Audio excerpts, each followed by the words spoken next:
లలితా సహస్రనామం ఉపదేశం లేకుండా చదివితే కనుక కొంపలు అంటుకుపోతాయట కదండి, నిజమేనా? ఇది కూడా ఏమిటంటే, ఎక్కువ మంది లలితా సహస్రనామం చదివితే ప్రపంచం బాగుపడుతుంది. అలా బాగుపడకుండా కలిపురుషుడు చేసే ఒక పాడు పని. గురువు దగ్గర ఉపదేశం తీసుకోవాలి అంటే మన తెలుగు వాళ్ళందరికీ చాలా తేలిక. మనకి సామవేదం వారు, చాగంటి వారు, పద్దిపత్తి పద్మాకర్ గారు ఇలాంటి వాళ్ళందరూ గురుతుల్యులు. వాళ్ళందరూ లలితా సహస్రనామం చదివి ఇంటర్నెట్ లో ఎన్నో వీడియోలు పెట్టారు. ఒక రోజు చక్కగా అగరబత్తి వెలిగించుకుని, దీపాలు వెలిగించి, స్నానం చేశాక కూర్చుని అది పెట్టుకుని ఉపదేశం కింద భావించి తీసుకోండి. ఇంకక్కడి నుంచి అది పెట్టుకుని రోజు వింటూ చదువుకుంటూ అది అయిపోయాక ఆఖర్లో యదక్షర పదభ్రష్టం మాత్రాహీనంతు యద్భవేత్ తత్సర్వం క్షమ్యతాం దేవి నారాయణి నమోస్తుతే అని ఒక శ్లోకం చదువుకోండి.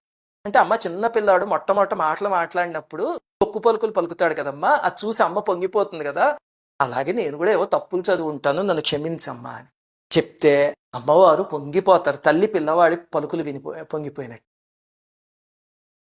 లలితా సహస్రనామం ఉపదేశం లేక